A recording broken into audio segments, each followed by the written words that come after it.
Ballon d'Or, highest honor an individual can receive in football, but at the same time, an award that is not kept at the highest regards by many football experts and fans alike. I don't know, whatever it can be, individual award. I don't care. It doesn't represent my football. You look at the first three, you're like, really?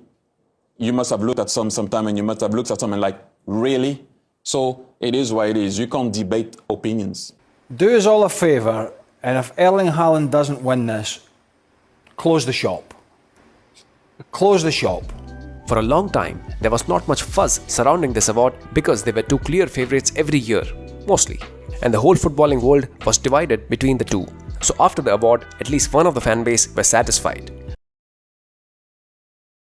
But because now, not Messi or Ronaldo are contenders of this accolade, the discussion surrounding this topic has sparked some interesting debates. The one I'd be discussing in this video is why all of a sudden Rodri has become the favourite to win the Ballon d'Or, and that's according to many pundits.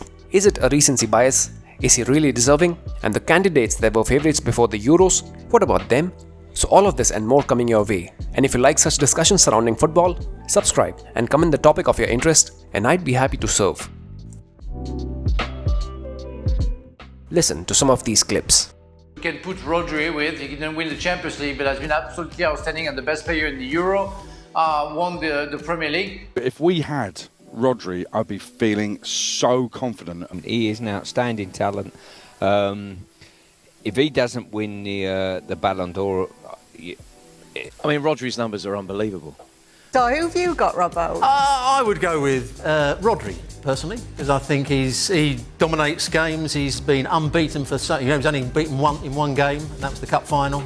He's an inspiration for his team, an inspiration for his country.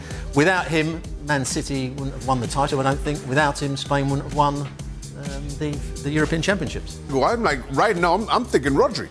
Spain go on and win the tournament, and then you look back and you say, well, City got knocked out of the Champions League by the eventual winners, and that was on penalties.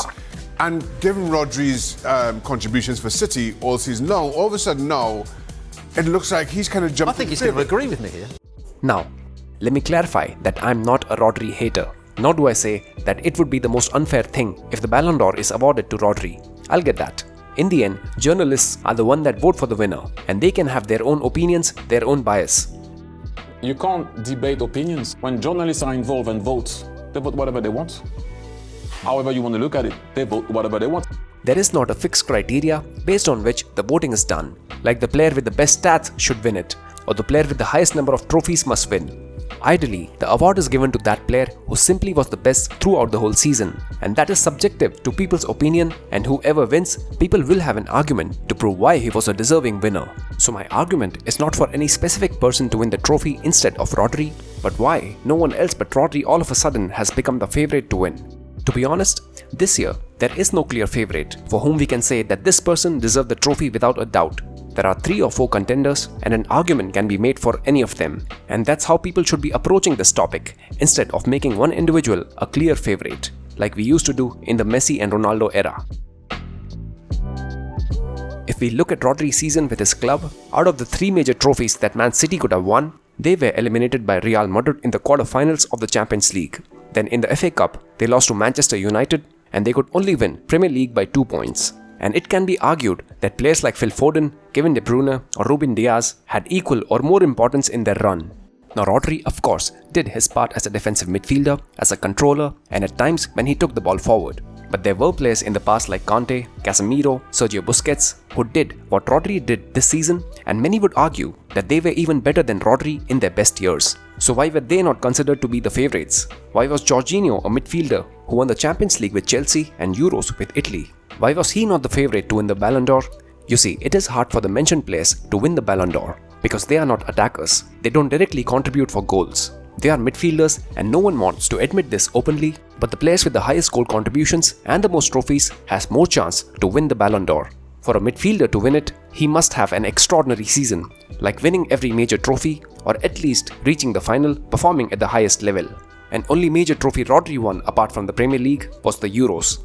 Now, I'm not saying that Rodri was not important for Spain to win the Euros. He was, and they gave him the Player of the Tournament award for that. But if I'm being honest, it was not like Spain won the Euros because of Rodri. The whole team contributed. Dani Olmo for me was the most essential contributor for Spain. He stepped up in the most important moments, and apart from him, Nico Williams, Lamine Yamal, Fabian Ruiz, all were as important as Rodri. Even in the final, Spain scored the winner after Rodri was substituted. So you tell me, what makes Rodri the clear favourite to win this trophy? If it was about the Euros, then Carvajal must be in the same bracket. He was excellent defensively, scored the same number of goals as Rodri, and apart from the Euros, he won the La Liga, the Champions League, and even scored the winner in the final. Why is he not ahead of Rodri then? Rodri this season just scored 10 goals and assisted 11, which is not a big number. And out of the Premier League, he has just 4 goal contributions. Now I understand that he's not an attacker or an attacking mid, so he won't have the same numbers as the attackers. But if we talk about his numbers as a defensive mid, he is in the 82nd percentile for duels won and 45th percentile for defensive actions. And that's not a good number. Okay, in progressive carries, he is in 93rd percentile. But there are other players who were clearly better than him, like De Bruyne, Phil Foden. In fact, Kvaratskhelia is ahead of Rodri in that metric. Now you would say that these guys are not in contention, so why am I talking about them? Fair point, let me talk about Jude Bellingham. He is in the 93rd percentile for progressive carries. Played in final of the Euros, won the Champions League, the La Liga, and was the player of the season in Spain.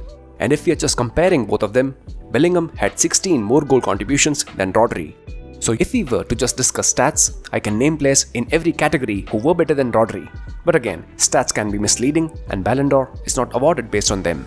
So just because he was awarded the player of the tournament in the Euros doesn't mean that he must be given the Ballon d'Or as well. That's just recency bias and does not make a lot of sense. See, I understand that performances with the national team is very important, but every footballer plays major chunk of his football with his clubs and not with the national teams. And I'm not denying that players like Vini and Bellingham were not good with their national teams, but that doesn't mean that their contributions throughout the season must be forgotten. Both these players showed their capabilities when it mattered the most for their teams. They came in clutch in the important games, in matches like El Clasico or knockout stages of the Champions League. Just try to remember how Vini performed against Bayern Munich, Mancity or Dortmund, or that Bellingham goal against Slovakia, without which England was out in the round of 16.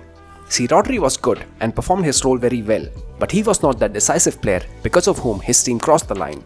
See, one of the reasons why his performance with his national team shines is because of the manager Luis de la Fuente. He had already used Rodri in his youth teams and understood very well how to use him and other Spanish players, about which I've explained in the video link below. So I believe it was de la Fuente's management which made the difference that won Spain the title. Now compare that with national teams of other contenders like England or Brazil. The kind of football that England played was more about not taking risks, and that restricts the game of players like Bellingham. And Brazil, they were not even looking like a Brazilian team. A new coach, an average midfield, and numerous problems. How was Vini supposed to step up in such situation? Sometimes I think about the negative PR that both these players have. Bellingham recently with his gesture against Slovakia and that Adidas commercial, and Vini's antics where he argues with the referees and the opponents are the reason why these pundits are trying to find a reason to favour anyone else but them. And that's why this agenda in favour of Rodri. Or is it because they play for Real Madrid? You let me know your thoughts, guys. Positive or negative, I'll respond to every single comment. So let's discuss. Like this video and subscribe to Football Ledger for more. See you on the next one. Ciao.